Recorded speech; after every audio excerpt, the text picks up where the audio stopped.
All right, I'm interested in testing out the 5070 Ti up against the 9070 XT, and I think it'll be also good to test out Mission 6. I have finally gotten this far, and as I've heard online, this is a bit more demanding than other areas of the game.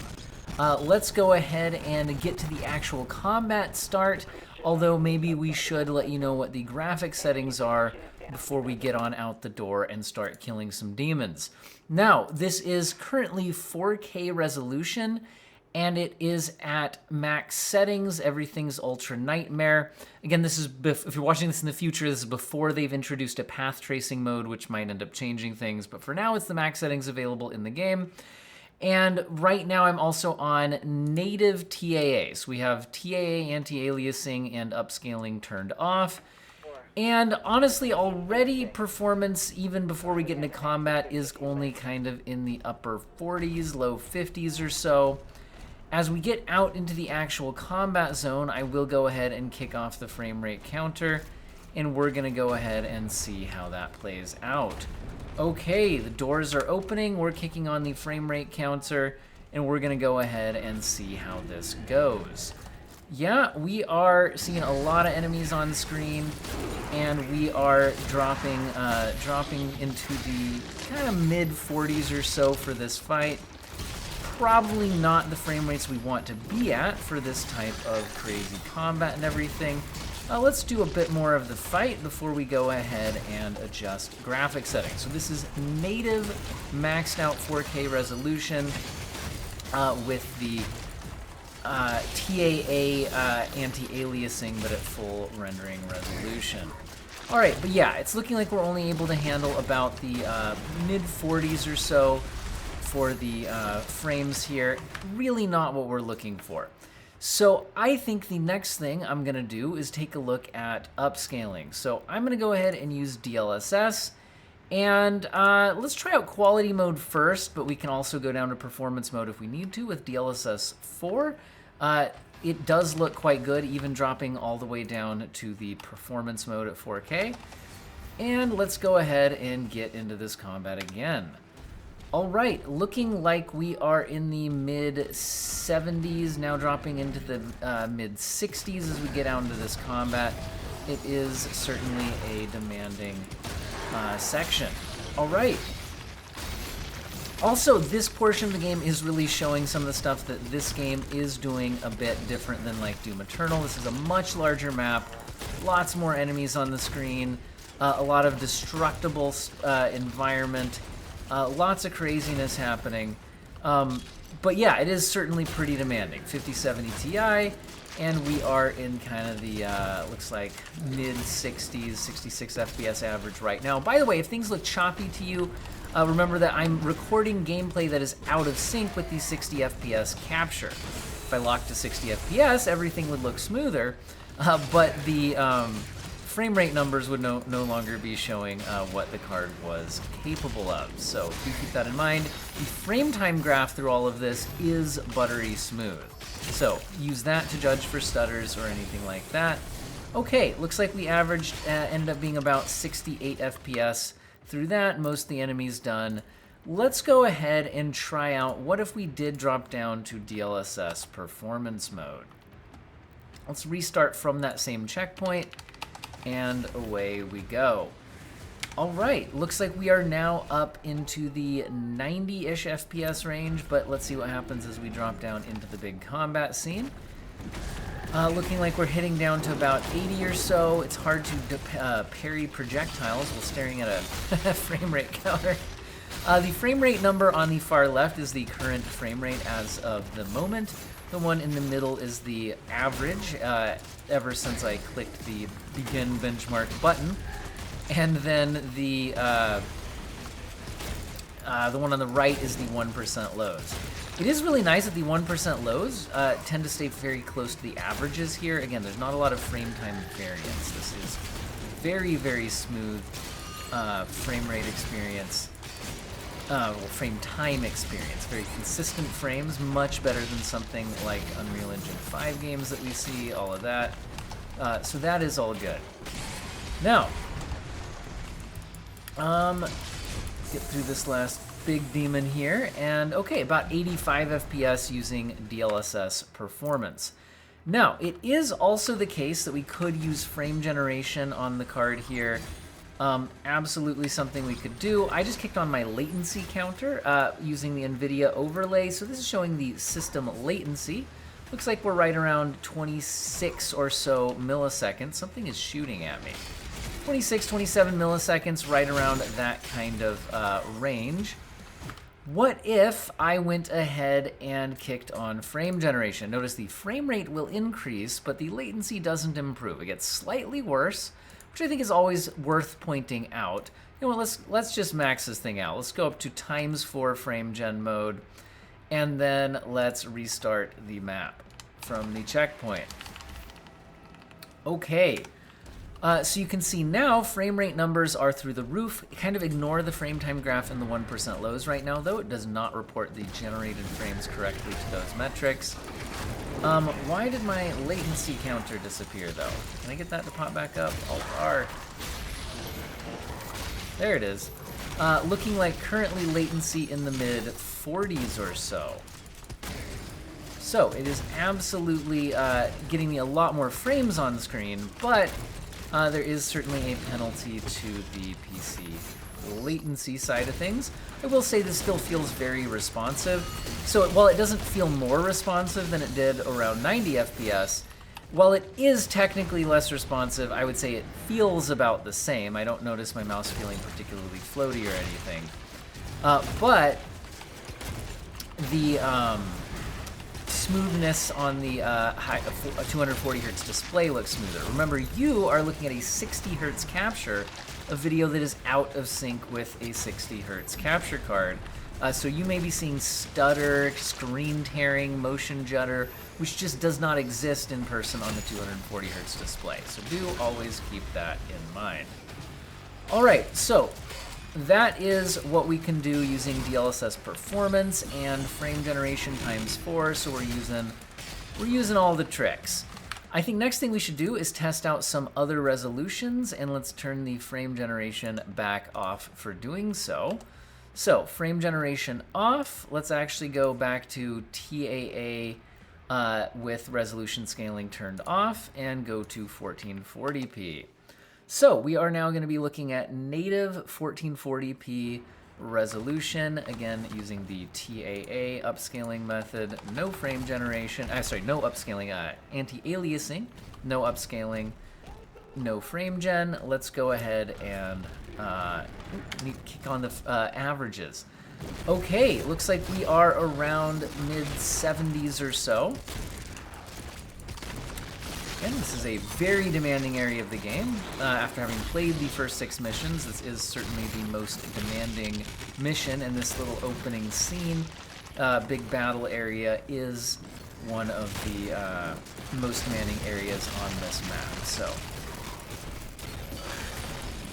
yeah, looking like we're around mid-70s or so throughout most of the combat. Again, that is the native resolution using TAA.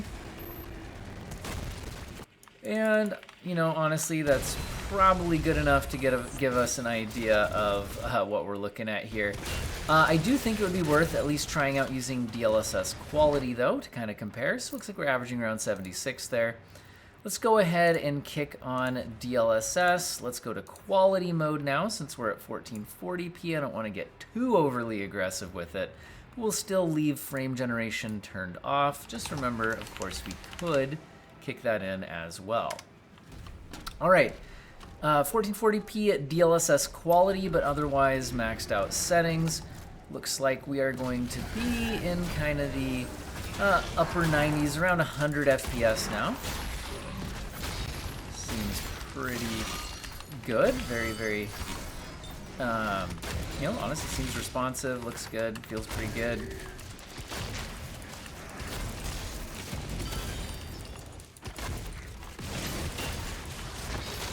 All right.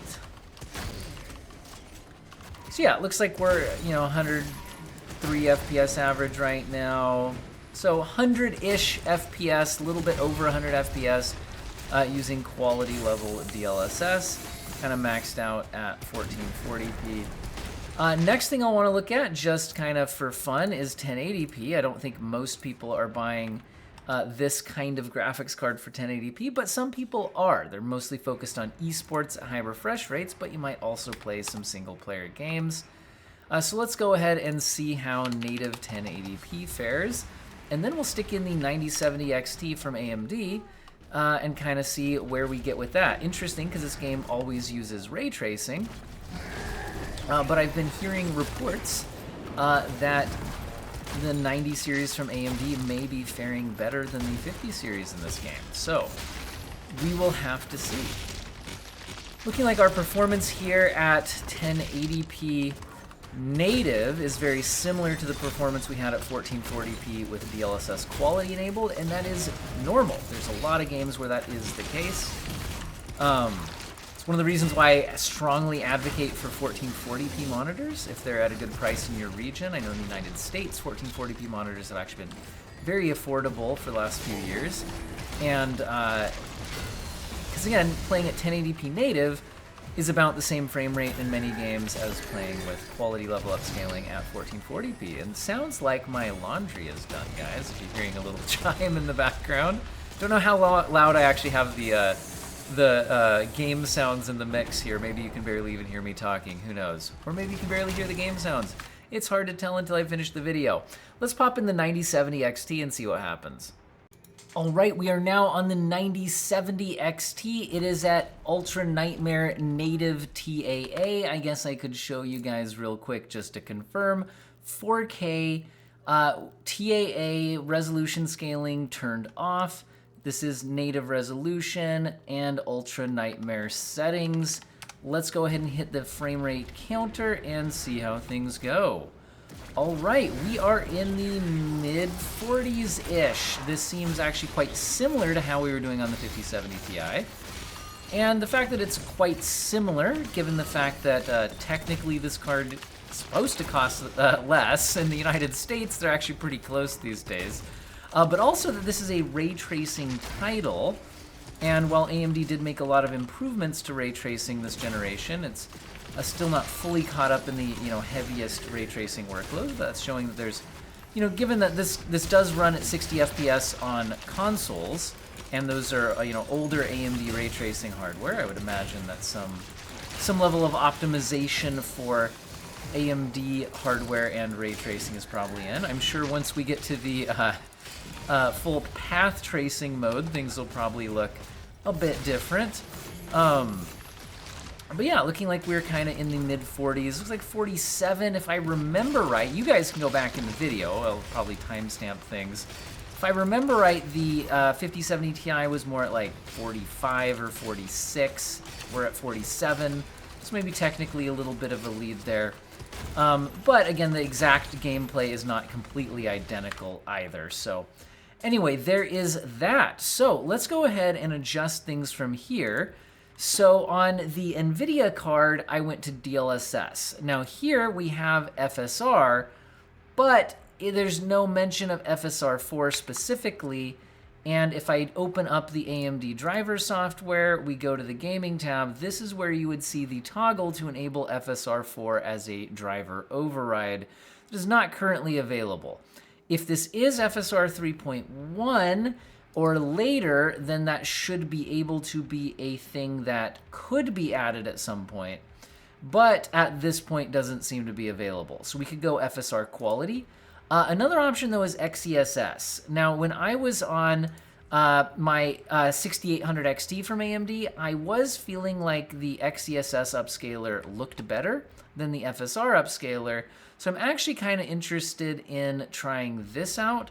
But maybe for the point, for performance reasons, let's start with FSR, and then we'll also go ahead and look at some XeSS. Let's go ahead and restart from the checkpoint.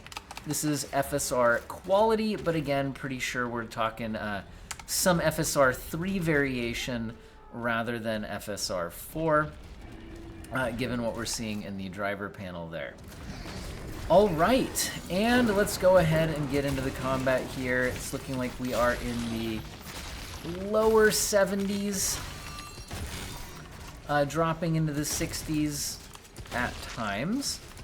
Although I think we might be a bit above what we were seeing on the 5070 Ti performance-wise, but fairly close. So I don't think we're like worlds apart either way. My health is dangerously low. Too much time spent staring at frame rate counters. Not enough time spent paying attention to combat. So we are at, looks like 72, 73. Again, if you'd like to go back in the video and check out exactly where the 5070 Ti was, given that the combat is also slightly different despite being the same scene each time. I think this is a few FPS higher. I feel like it was a little bit lower on the 5070 Ti. But let's go ahead and also check out another option. I am interested in XeSS at the ultra quality setting. I believe is actually matching the internal rendering resolution of what quality is for DLSS and FSR. Intel kind of played their own little shenanigans around. It was like the XeSS 1.3 update, I think it was, where they renamed the resolution scaling different than it had been and not to match what the other brands are doing. So anyway, this keeps the resolution scaling locked. I do think XeSS is visually a little nicer here than what we were seeing with FSR. Although performance-wise, notice we are a little bit lower now. Looks like upper 60s rather than low 70s. So not a mind-blowing difference, but it is certainly a difference. Now, let's go ahead and I think, man, I keep missing those. There's some bullet drop on there I've got to account for. All right, so anyway, XeSS I think would probably be a bit more of my preference on this. Let's go ahead and go down to performance mode though. So actually let's stay on XeSS. Performance mode, well, balance mode I think would match the internal rendering resolution of what we would call performance with DLSS or FSR. So maybe we'll actually do that. So XeSS balanced mode, again, I think similar internal rendering resolution to performance mode from DLSS or FSR. And let's see how we do. Looks like we are in the upper 80s. Average currently at 89.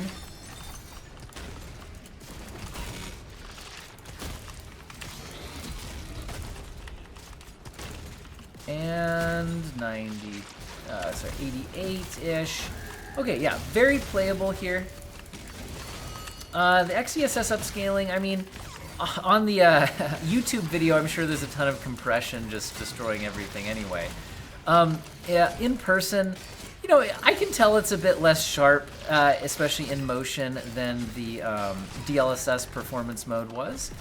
But it's by no means unusable or anything like that. It's honestly, in the heat of combat, I'm just kind of enjoying the combat.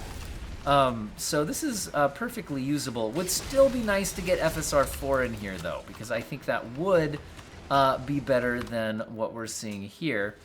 Now, I do actually think it might be interesting to try out one more thing at the driver level. So without any AMD... Wait, was there AMD frame generation? Let me actually take a look. I was going to say, if there wasn't, I was going to kick on the driver level frame gen. Let's see, I don't see any XeSS frame gen, but I don't think that's available on AMD cards. Okay, we do have AMD frame gen. So we'll have to go back to FSR, so it's not looking like it's one of the games where it lets you use FSR Frame Gen when you're using other upscalers, which makes me wonder if it's even FSR 3.1, because that's where they added that feature. Interesting. That's a bit disappointing. I hope they maybe patch that. But let's go down to Performance Mode FSR, but let's also go ahead and kick Frame Gen on. So I might have preferred to stay on XeSS for image quality reasons, but this will give us access to frame generation. Now, again, FSR just does the ×2 frame gen rather than a ×4 mode.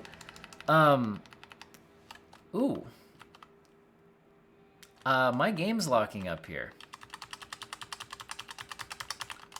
All right, it appears to be a crash. Let me see if I can solve this and get the video going again. Okay, so every time I try to play with Frame Gen enabled, it is crashing on me. I don't know why, but I think I'm just gonna leave that off for now. Don't know if, let me know in the comments if you're experiencing the same issue. Maybe I'm just unlucky, but it looks like I will not be testing out Frame Gen for this video because it's been crashing every time I do it.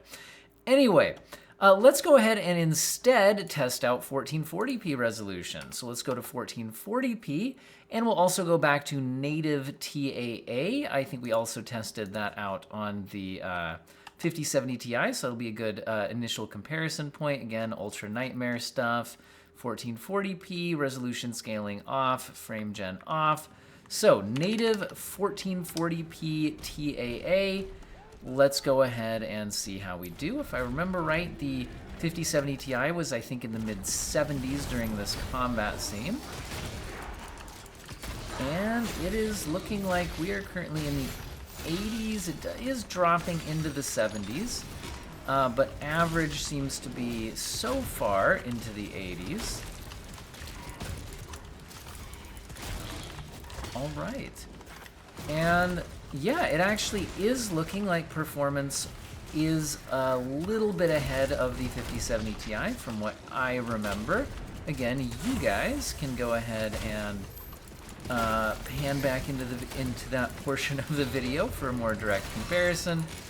But yeah, I remember that result, I think, being in the upper 70s, mid 70s, and we're currently in the mid 80s on this. So yeah, it is looking like, if I'm remembering correctly, the 9070 XT is faster at the native matched settings for 1440p Ultra Nightmare. Pretty cool. Let's go ahead and test out some other stuff, like how about a little bit of upscaling at 1440p. So again, we could either do FSR or XeSS. I've kind of been preferring the XeSS. We're gonna go ultra quality, which again, I think is internal rendering resolution-wise, similar to DLSS and FSR at the quality setting, just has the naming difference. And looks like we are over 100 FPS now. If I remember right, that 5070 Ti using DLSS quality was, I think it averaged, what was it, around 104 FPS, 103, somewhere around there. I think it was a little bit over 100. Let's see how this does. Now, one thing though is that's no longer match setting. So unlike the native TAA testing, where they're both doing exactly the same thing, here we are using a different upscaler. Even if it has the same internal rendering resolution, the DLSS 4 image is better than what we're going to get out of this XeSS image. I will say it does look like we have a bit of a performance advantage though. So we could just get FSR 4 into this game. I haven't tried modding it in with Optiscaler yet. That may work. It works in a lot of games. That would be a good option. Yeah, looking like 115 FPS or so. So this is definitely a good way to play the game. Well, I am saying that I think the DLSS 4 image looks a little better. This looks perfectly acceptable. High frame rates, enjoying the combat, good experience. So I think we tested out 1080p on the other cards. We might as well do that on this one before we go. So let's go to 1080p resolution. And let's go ahead and go back to native. So back to TAA, no upscaling, and away we go. So save those settings, restart, and 1080p native. Again, not sure how many people are buying 9070 XTs for 1080p, but I'm sure there's some esports gamers out there that are chasing the super high refresh rate 1080p, even on super high-end graphics cards. So it's a thing, for sure. Looks like we are over 100 FPS. Again, I think I remember the 5070 Ti being in kind of that 104-ish FPS range at 1080p native.